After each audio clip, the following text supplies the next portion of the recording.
boa noite a todos. Sejam todos muito bem-vindos à nossa casa, a casa do Consolador Prometido, àqueles irmãos que estão aqui conosco fisicamente na casa e aos nossos irmãos que estão nos acompanhando ao vivo pelo Facebook. Então, sintam-se todos acolhidos, todos muito bem-vindos nessa casa de amor, nessa casa de Jesus, nessa casa de oração. Então, para iniciarmos o trabalho dessa noite, eu gostaria de ler uma mensagem do livro Senhor e Mestre, do nosso querido irmão José, por Carlos Bacelli. A caridade. A caridade genuína é um pacto que fazes com o amor. Religião alguma necessita intermediá-lo. Ninguém carece de exortar-te à sua prática. Agirás sem motivação de recompensa. Buscarás ocultar-te no teu anonimato. Nenhum obstáculo será capaz de embaraçar-te.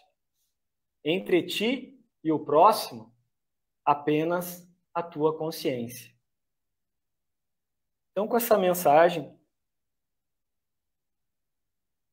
extremamente oportuna para o momento em que vivemos, eu gostaria de convidar os irmãos, para que assim o desejarem, para fecharem os olhos físicos e elevar o pensamento a Deus, nosso Pai, ao nosso querido Mestre amado Jesus e aos mentores espirituais da nossa casa, aos nossos mentores, nossos anjos da guarda, e toda a espiritualidade amiga que aqui se encontra, com certeza, aqui conosco essa noite.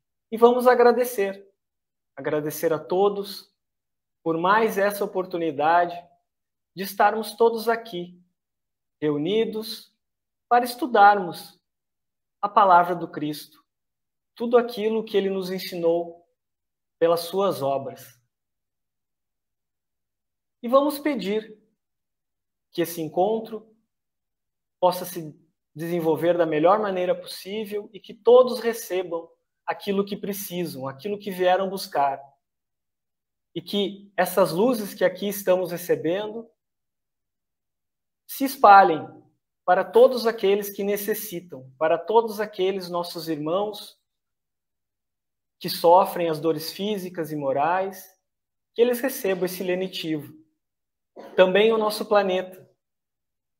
Vamos pedir essas luzes para a paz mundial e para o desenvolvimento do nosso orbe. Vamos pedir também o amparo necessário para o nosso querido irmão Gustavo, responsável pelo trabalho, pela exposição dessa noite. Que ele receba todo o amparo necessário para nos transmitir a mensagem que ele planejou. E assim, agradecidos que estamos, iniciamos o trabalho dessa noite. Que assim seja. Então, de imediato, já gostaria de passar a palavra para o nosso querido irmão Gustavo. O Gustavo que foi evangelizando aqui da nossa casa, né? Então ele conhece bastante aqui e é muito bom tê-lo aqui essa noite. Então, passar a palavra já para o Gustavo. Muito obrigado. Então, uma boa noite a todos. Realmente, como o companheiro falou, né, essa casa tem um lugar muito especial no meu coração por alguns motivos, né? Dentre eles, porque eu fui evangelizando nessa casa. Há alguns anos atrás, não vamos falar quanto, né, porque senão a gente começa a entregar a idade, né? Mas há um tempinho atrás eu fui evangelizando nessa casa. Então, durante um momento muito importante na minha vida, a casa contribuiu para a formação moral. Minha formação moral ali naquele período. E eu lembro do Consolador quando a casa era na garagem do Silva, né, lá nos primeiros anos. E também o Consolador foi responsável pela reativação da Casa Espírita a qual hoje eu trabalho, que é a Casa Espírita da Água Boa, né, lá em 1995.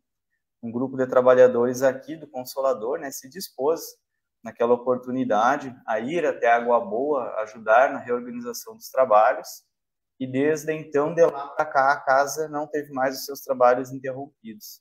graças aos companheiros aqui da casa. Então, por isso que eu falo que o Consolador tem um lugar muito especial no meu coração, né? E eu fico muito feliz de poder voltar aqui hoje, né, para que a gente possa conversar um pouquinho mais sobre aquilo que a gente aprendeu, né, sobre aquilo que a gente estuda, que a gente se dedica a estudar na doutrina espírita. Então, o tema que eu trouxe para que nós possamos refletir na noite de hoje é pensamento e liberdade, os limites do livre-arbítrio. E aí, para a gente começar um pouco a nossa conversa na noite de hoje, eu vou trazer uma frase aqui que muitos de nós conhecem, que é uma frase de um senhor chamado Lupicínio Rodrigues. Esse senhor, para quem é gremista, ele foi autor do hino do Grêmio, né? Daquele time de várzea, né, que joga ali em Porto Alegre. Mas ele tem uma canção que ela fala assim: o pensamento parece uma coisa à toa, mas como é que a gente voa quando começa a pensar? E é verdade, porque muitas vezes a gente está parado aqui na casa espírita ou nos nossos afazeres domésticos e com o pensamento distante, não é? Pensando lá em determinadas situações, pensando, parece que a gente está voando quando a gente começa a pensar.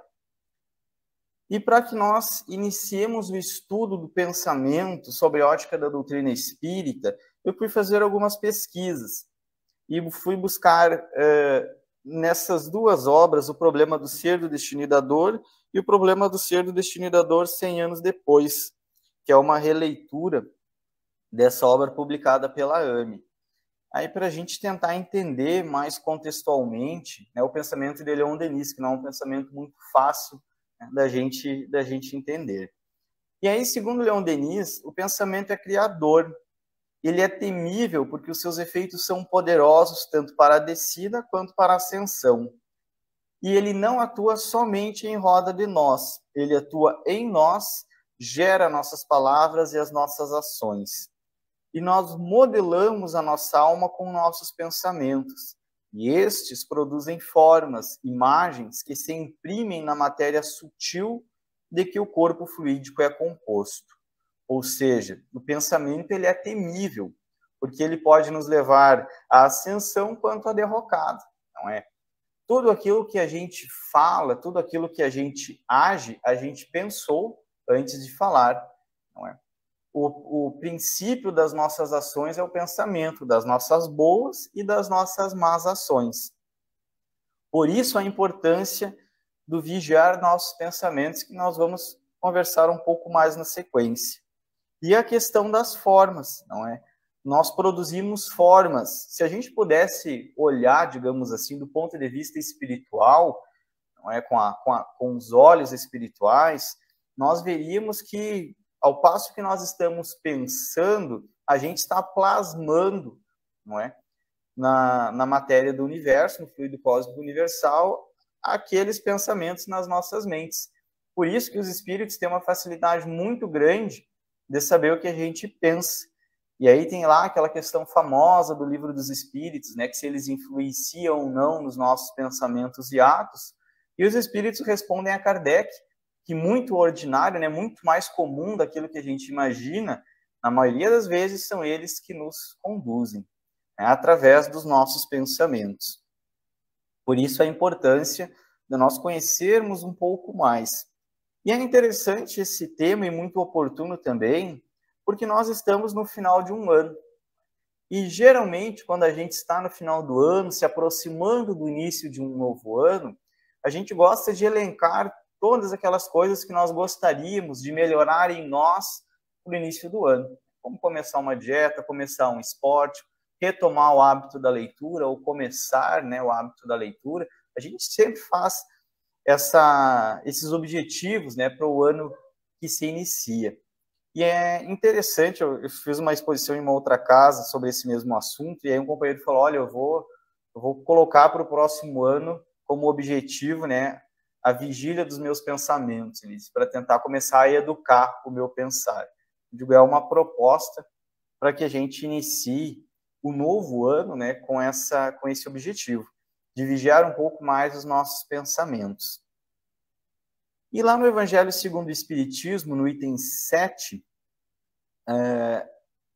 Kardec fala o seguinte: este princípio suscita naturalmente a seguinte questão: sofrem-se as consequências de um pensamento mau, embora nenhum efeito produza? Aí a gente pode pensar o seguinte: mas eu não faço mal para ninguém, eu só penso, não é? A gente brinca, né? Os companheiros, né, que são diabéticos, eu só penso no docinho, eu não chego a dar uma mordida no quindim, né? Eu só penso no docinho. E aí os espíritos dizem o seguinte: cumpra-se, faça aqui uma importante distinção. À medida que avança na vida espiritual, a alma que enveredou pelo mau caminho se esclarece e se despoja pouco a pouco das suas imperfeições, conforme a maior ou a menor boa vontade que demonstre, em virtude do seu livre-arbítrio. Todo pensamento mau resulta, pois, da imperfeição da alma, mas de acordo com o desejo que alimenta de depurar-se, mesmo esse mau pensamento se lhe torna uma ocasião de adiantar-se, porque ela o repele com energia. É indício de esforço por apagar uma mancha. E aqui a gente lembra de uma historinha do Chico, que o Chico dizia que antes dele conhecer a doutrina espírita, ele corria de encontro às situações que não eram oportunas para o seu adiantamento moral. Depois que ele conheceu a doutrina espírita, ele corre dessas situações, né? Ele evita essas situações. E é mais ou menos o que os espíritos nos dizem. À medida que a gente vai evoluindo espiritualmente, a gente vai entendendo que determinadas situações, determinados pensamentos não nos agregam mais em nada.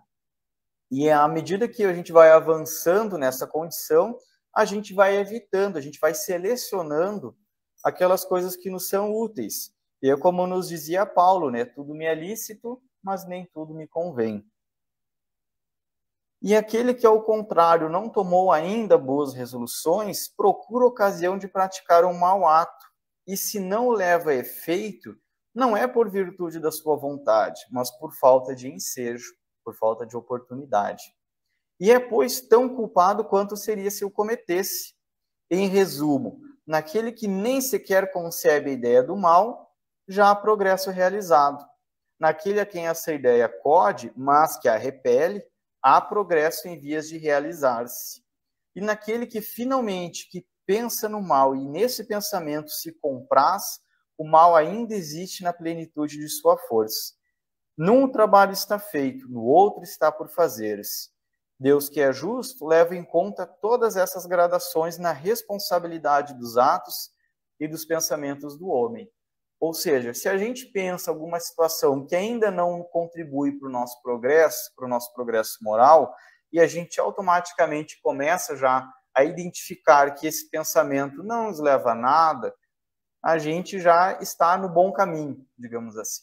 Agora, se a gente pensa mal, digamos assim, e se compraz com isso, não é sinal que a gente ainda precisa, e isso não nos causa estranheza, não nos causa revolta internamente, ainda é um indício de que a gente precisa melhorar.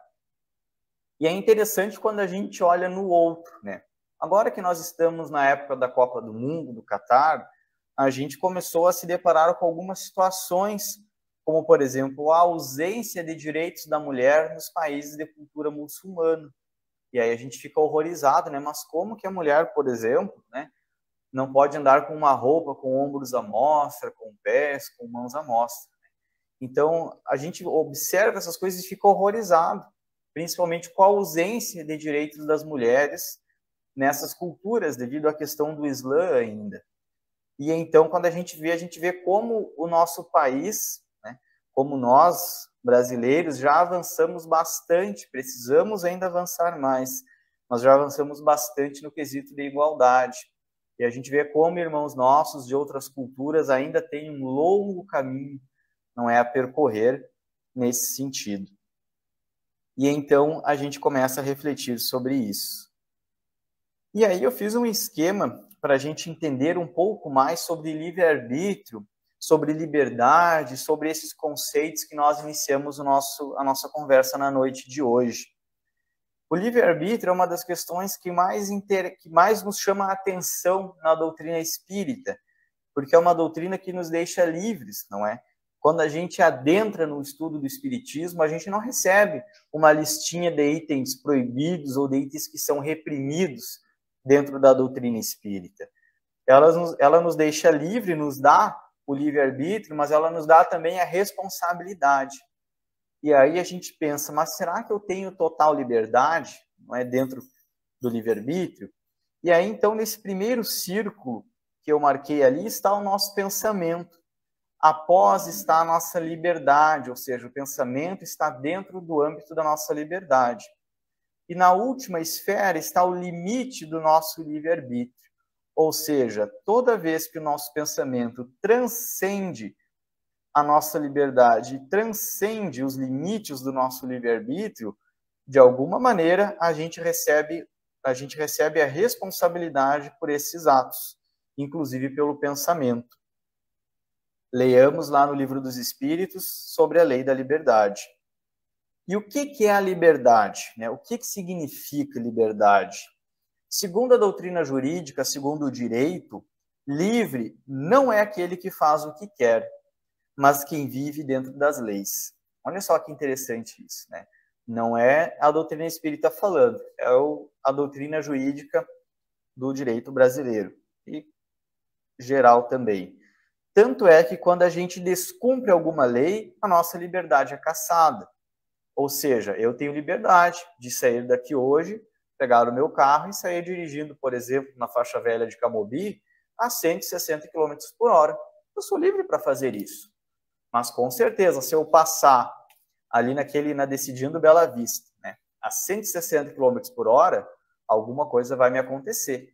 Provavelmente que eu nem ultrapasse o viaduto e já esteja uma viatura da polícia atrás de mim, não é? Para caçando ali a minha liberdade, por exemplo, de conduzir um veículo automotor. Porque a minha carteira de motorista certamente vai ser caçada com esse meu ato. Não é? Então, liberdade é viver dentro das leis.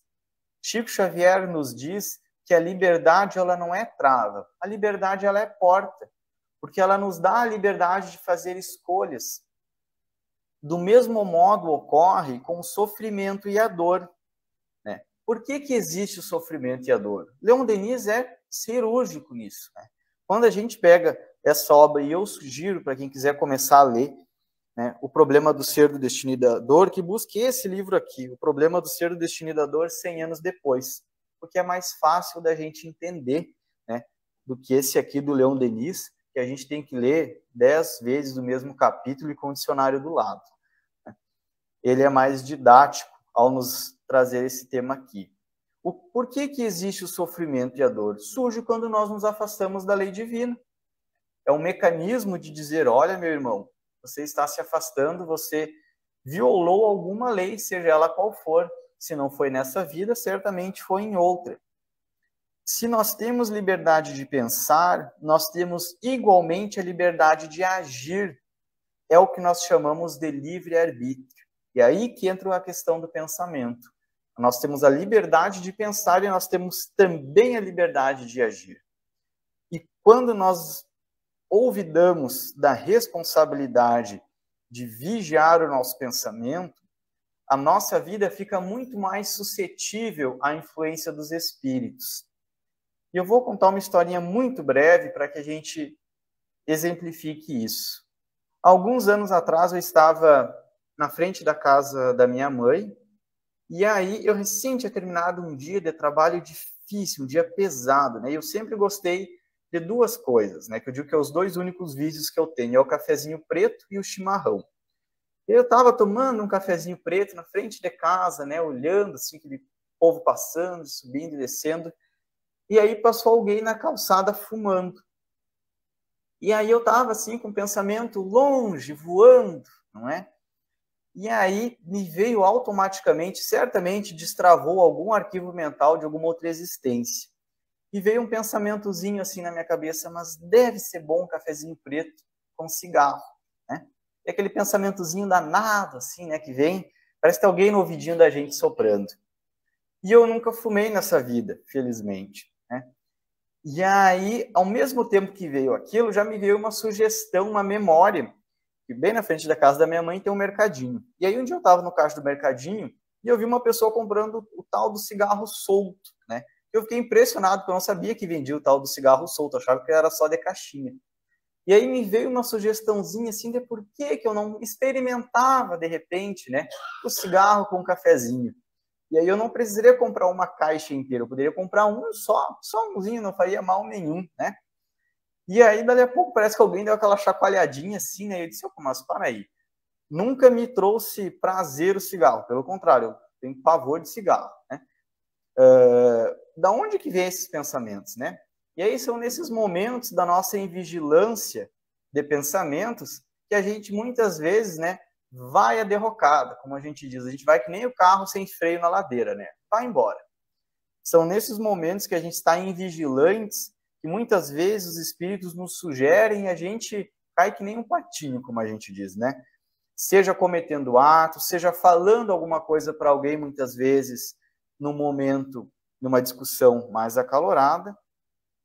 Então, retornando ao nosso texto aqui, viver a liberdade sem olvidar a responsabilidade, utilizá-la a fim de promover o bem, e não unicamente para satisfazer a caprichos pessoais. E o que significa arbítrio, que a gente vê muito essa palavra na doutrina espírita? Arbítrio significa vontade. Né? Ou seja, livre-arbítrio significa livre vontade. Quando eu exorbito a minha vontade, eu sou chamado de arbitrário. Daí que surgiu a palavra de arbitrário. Quando a minha vontade suplanta as vontades alheias, quando a minha vontade excede a vontade do outro, eu viro uma pessoa arbitrária. Quando no meu convívio doméstico, né, somente a minha vontade prevalece, eu sou um arbitrário, eu não ouço a vontade dos meus companheiros. Em países onde há sistemas de ditaduras, não é, sistemas de lideranças arbitrárias, é somente a vontade de uma pessoa que prevalece sobre toda a vontade da população. E o aspecto da liberdade tem duas conotações que nós gostaríamos de ressaltar. A liberdade social, eu vou onde eu quero, eu moro onde eu gosto, ou posso, né? Como aquilo que me dá prazer, essa é a nossa liberdade social. E a liberdade interior, que é a condição onde eu não me envergonho de mim mesmo, que é lá o porão da nossa consciência, né? Que eu não tenho vergonha dos meus atos, dos meus pensamentos. E é que a gente falou lá no começo, para o diabético, né? O diabético, ele pensa, ele sonha com aquele docinho, né? Com aquele quindim, né? Com aquele festival lá em Pelotas, que tem aqueles doces maravilhosos, né? E aí ele não se envergonha, por exemplo, de pensar que ele pode comer aqueles doces. E é aqui que mora o perigo, porque é dentro da minha liberdade interior que inicia a minha liberdade social. Porque tudo que eu penso, eu realizo, se não hoje, depois. E às vezes nós buscamos meios, né, de satisfazer os nossos pensamentos, não é? Muitas vezes, como a gente falou do diabético, né? Vamos dar esse exemplo. A gente não pode comer docinho, mas aí eu fujo da minha esposa, do meu marido, né, dos meus filhos e vou lá e compro escondidinho na padaria e como aquele docinho, né? Então eu arrumei meios, né, de ninguém ver o que eu estou fazendo, né, de comer o meu docinho. E então, esses dois aspectos da liberdade que nós trouxemos aqui para nós analisarmos na noite de hoje. E inúmeras vezes, como eu falei, nós abusamos do nosso livre-arbítrio. E aí que entra um ponto muito interessante.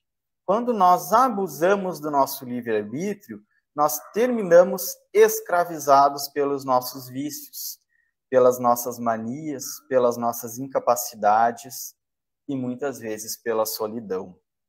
E esse é um ponto bem interessante, porque muitas vezes, não é, a questão do livre-arbítrio, né? Nós somos escravizados até mesmo pelas nossas manias. Lembremos aquele exemplo do Chico, que dizem que o Chico não dormia sem que ninguém... Eu lembro da minha evangelização disso, né?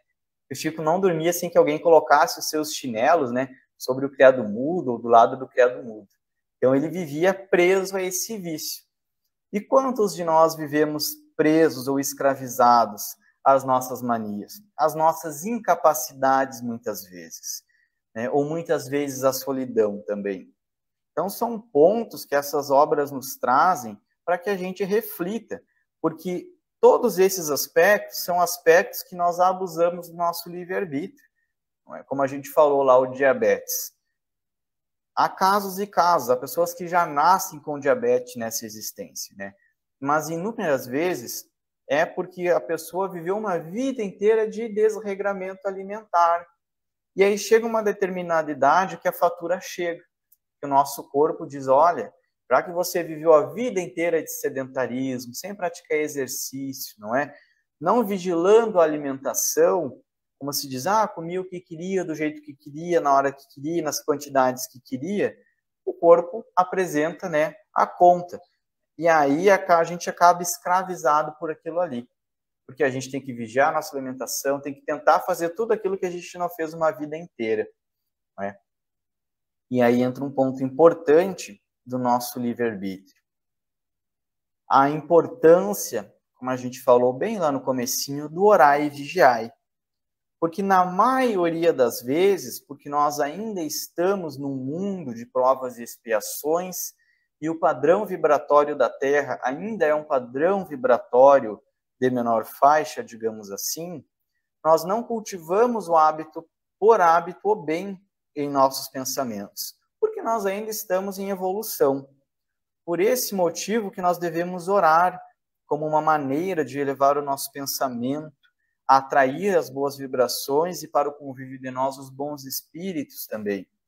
Por esse motivo que a doutrina espírita nos ressalta a importância do orar e vigiar.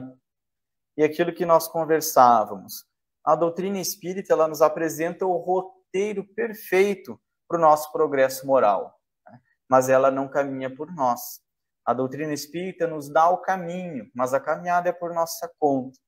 Por esse motivo que nós precisamos cada vez mais trazer todas essas leis, todo esse conhecimento para a nossa vivência em nossa vida.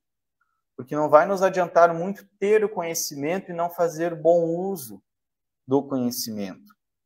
E aí, às vezes a gente pensa, mas é difícil, né? É difícil.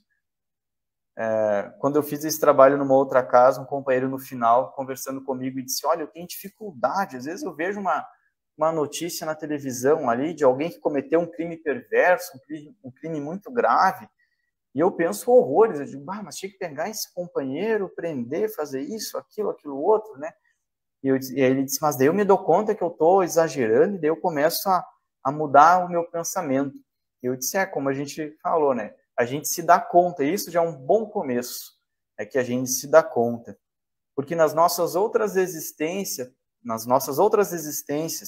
todos aqueles momentos em que nós decaímos moralmente, e que nós afundamos num precipício muito perigoso, foi quando nós não nos demos conta. Então, se hoje a gente se dá conta, a gente está no caminho certo. Por esse motivo, né, como a gente falou, que a gente deve orar e manter a vigilância dos nossos pensamentos. Vigiar e policiar os nossos pensamentos, de modo que os nossos irmãos menos felizes não encontrem em nosso pensar campo fértil para o desenvolvimento das ideias malsãs. Como eu contei aquela historinha, né, que aconteceu comigo, né? Ali, provavelmente, se eu não caísse na real, digamos assim, seria uma porta de entrada para um vício que iria se desenvolvendo. Quem aqui fuma ou já fumou sabe que começa assim, né? Um amigo oferece, né? Alguém ofereceu na família, a pessoa começou e hoje não consegue mais largar desse vício, né? E aí, essas ideias, elas encontram no nosso pensamento campo fértil, muitas vezes. E aí, a gente tem esses insights, né? Esses dias eu estava na reunião mediúnica lá da casa, e aí o irmão se comunicou e ele falou uma coisa que me chamou muito a atenção, que é a seguinte, que ele estava revoltado, porque no trabalho anterior também foi mais ou menos o mesmo assunto, né, sobre a influência dos espíritos nos pensamentos e atos. E aí esse irmão falou o seguinte, né, essa fala dele me marcou muito. Ele disse o seguinte, que nós adoramos falar que eles vivem influenciando os nossos pensamentos. E aí ele nos disse o seguinte, que é injusto falar isso, porque eles não influenciam senão aquilo que já tem dentro de nós. Eles não criam ideias, no nosso pensamento. Eles apenas endossam aquilo que a gente já está pensando. Ou seja, eles dão aquele empurrãozinho naquilo que a gente já tem na nossa mente. E que era injusto falar isso deles, né? Porque, ao fim e ao cabo, eles não implantam ideias em nós. Eles adoçam aquelas que já têm alguma probabilidade de desenvolver na nossa mente, aquilo que já está ali. E futuramente vai se desenvolver em atitudes, vai se desenvolver em vícios, em comportamentos degradantes, em violências e em ódios. E tudo isso culminando, muitas vezes, para situações bem complicadas para o nosso projeto reencarnatório. Ao invés de, muitas vezes, nós estarmos resgatando, né, e progredindo, a gente está criando mais débitos ainda para, numa próxima existência, ir buscar. Então, esse irmão nos trouxe essa comunicação e depois a gente ficou refletindo sobre isso. Não é? E é o propósito do nosso assunto da noite de hoje, que é de refletir sobre todas essas questões que a gente traz na nossa existência. E então, meus companheiros, nós já estamos com o horário já próximo do término. Eu gostaria de agradecer a todos pela atenção na noite de hoje, pelo convite da casa mais uma vez. E gostaria de desejar a todos nós que aqui estamos, que nós possamos iniciar esse nosso novo ano, que já estamos aí há poucos dias de completarmos mais um ciclo evolutivo, de completarmos mais um ano de existência, que a gente possa refletir muito sobre os nossos pensamentos, sobre os nossos atos, porque através deles não é que nós podemos evoluir ou podemos atrasar um pouco mais a nossa evolução, e que nós possamos contribuir para a psicosfera do nosso planeta, do nosso país, de forma positiva e não de forma negativa. É isso que a espiritualidade espera de nós, espíritas, que temos esse conhecimento poderoso, mas que ainda, muitas vezes, fazemos um uso muito tímido desse conhecimento que nós temos. Muito obrigado a todos, é uma grande alegria, mais uma vez, estar aqui na casa, e desejo a todos uma excelente semana e um excelente final de ano. Muito obrigado.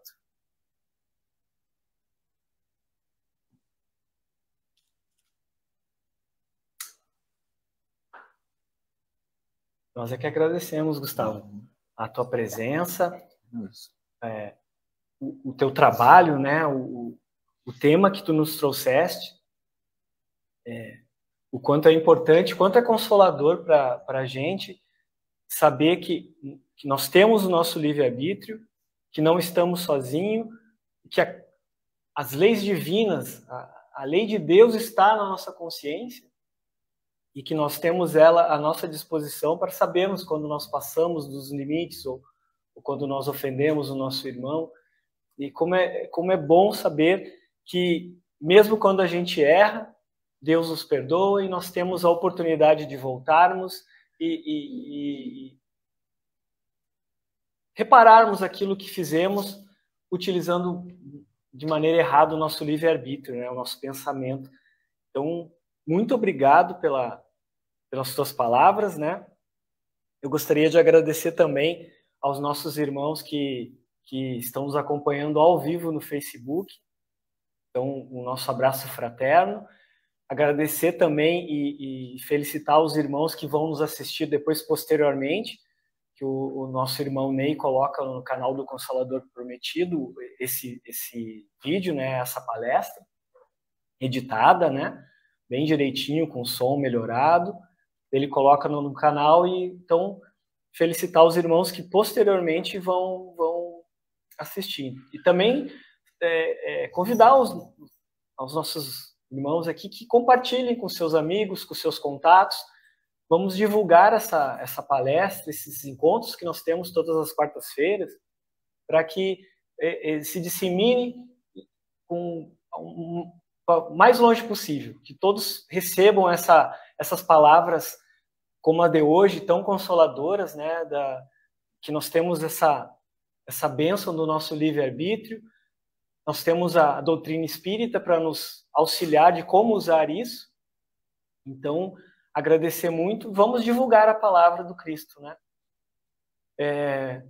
Então, novamente, te agradecer, Gustavo, que tu leve um abraço fraterno aqui seja sempre muito bem-vindo e é muito bom saber que um irmão que estudou com a gente aqui na evangelização está trabalhando ativamente na divulgação da doutrina espírita, né? Isso que faz tão bem para nós e é tão importante divulgar para os outros, não ficar só para a gente, né? Então, muito gratificante. Leve o nosso abraço fraterno e volte sempre, tá, Gustavo? Abusando um pouco da tua estada aqui, para nós encerrarmos o trabalho dessa noite, eu gostaria de te convidar para fazer a oração final. Com certeza, vamos fazer sim. Então, convido todos os nossos irmãos a fechar os seus olhos físicos neste momento, a procurar uma posição confortável na cadeira ao qual estamos sentados. E neste momento, elevamos nosso pensamento ao alto, a Jesus, nosso guia e nosso mestre, recordando carinhosamente de todos aqueles irmãos que nos antecederam a este trabalho. Todos aqueles que estão na espiritualidade e que olham alegres por ver esta casa lotada de trabalhadores e por ver tantos aqueles que acompanham os trabalhos nas mais variadas plataformas digitais. Certamente, a dedicação de cada companheiro aqui neste trabalho, a presença de cada um prestigiando as atividades desta casa, é um bálsamo de alegria a cada um que antecedeu a este trabalho e que atendeu aos chamados de Jesus para iniciar e lançar a semente ao solo desta grande árvore que hoje está aqui presente. Nos enche o coração de alegria retornar a esta casa e ver tantos queridos irmãos. Que possamos a cada um de nós nos inspirar no trabalho de cada um que nos antecedeu e poder fazer ainda mais por esta querida casa, porque ao fim e ao cabo, todo aquele trabalho que fizemos em nome de Jesus é por nós mesmos, pelo nosso progresso espiritual, pela nossa melhora íntima, pela nossa melhora e por aquilo que nos comprometemos outrora. Que possamos, neste momento, refletir sobre os ensinamentos aqui na noite de hoje e que possamos, da mesma forma, levar a cada um que cruze o nosso caminho um pouco mais da palavra consoladora da doutrina espírita. Que sejamos porta-vozes do bem, seja em nossas falas, seja em nossos pensamentos. Que lembremos sempre do nosso compromisso enquanto espíritas, enquanto portadores dessa grave responsabilidade, que é o conhecimento da vida futura, que é o conhecimento que a doutrina espírita nos traz. Assim, querido mestre, nós te agradecemos por tudo que temos, pela nossa saúde, pela nossa residência, pela nossa família, pelo pão na mesa de cada dia, pelos nossos amigos que nos tornam a existência mais adorável, por todos aqueles queridos amigos nossos que são como rosas no nosso jardim, a dar mais sentido e mais direção à nossa vida. Nós somos imensamente gratos. E que possamos sair daqui levando um pouco da tua centelha no coração e no pensamento, pensando o bem e no coração cultivando o teu amor. Mestre Jesus, muito obrigado, e que assim seja.